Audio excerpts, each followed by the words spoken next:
Hi, நான் அம்மு. உங்களுக்கு வந்து ஒரு சின்ன டிப்ஸு சொல்ல போகிறேன். என்னென்னு பார்த்தீங்கன்னா, நம்ம இப்போ பேபிக்கெல்லாம் சாலிட் ஃபுட் கொடுக்குறோம் இல்லைங்களா? அவங்களுக்கெல்லாம் இந்த வீடியோஸ் வந்து யூஸ்ஃபுல்லாக இருக்கும்னு நான் நினைக்கிறேன். ஏன்னு கேட்டிங்கன்னா, இது வந்து நான் பாப்பாவுக்கு வந்து ஃபஸ்ட் டைம் ராகி ட்ரை பண்ணுறேன். ராகி ட்ரை பண்ணுறப்ப என்னென்னா, நம்ம வந்து வாஷ் பண்ணணும். ஒரு 3-2 டைம்ஸ் வந்து வாஷ் பண்ணுறப்ப என்னென்னா, நம்ம வந்து சும்மா கழுவக்கூடாது. நல்லா ஊற போட்டுட்டு நம்ம என்ன பண்ணுவோம், மிக்சியில் எடுத்து பிளெண்ட் பண்ணி பேபிஸ்க்கு ஃபீட் பண்ணுவோம். அப்படி ஃபீட் பண்ணக்கூடாது. என்ன பண்ணணும்னா, இந்த ராகி எடுத்து நல்லா ஒரு 3-2 டைம்ஸ் நல்லா வாஷ் பண்ணிங்கன்னா, இந்த மாதிரி மேலே இருக்க தோல் எல்லாம் வந்துடும். தெரியுதுங்களா? இந்த மாதிரி தோல் எல்லாம் வந்ததுக்கு அப்புறமா அதை நல்லா வடித்து கீழே ஊற்றிட்டு, பின்ன இந்த ராகியை மட்டும் நல்லா ஊற வச்சுருங்க.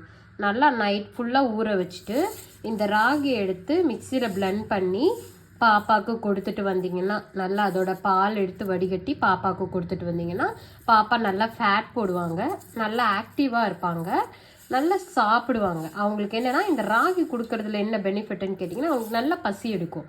பசி எடுக்கும்போது நீங்கள் தாராளமாக வந்துட்டு இந்த ராகி கொடுக்கலாம். அப்போ அவங்களுக்கு வந்து என்னென்னா, கொடுக்குறப்ப இடையில வந்துட்டு தண்ணி மட்டும் ஆட் பண்ணிக்கோங்க. தண்ணி மட்டும் நல்லா இந்த தண்ணியில் வந்து கொஞ்சம் ஓமம் போட்டு நல்லா தண்ணியை கொதிக்க வச்சு அதில் கொஞ்சம் ஓமம் போட்டு அதுக்கப்புறம் வந்து பார்த்திங்கன்னா, அதை வந்து நல்லா ஆற வச்சு பாப்பாவுக்கு ஃபீட் பண்ணுறப்போ இந்த மாதிரி ராகி கூழ் கொடுக்குறப்போ ஒரு 2 வாட்டி 3 வாட்டி தண்ணி கொடுங்க. கொடுத்தீங்கன்னா நார்மலாக யூரின் போவாங்க, மோஷன் போவாங்க. இதனால் வந்துட்டு நீங்கள் வந்துட்டு என்னென்னா பயப்பட வேண்டாம். அவங்க நார்மலாக போயிடுவாங்க அந்த மோஷன்.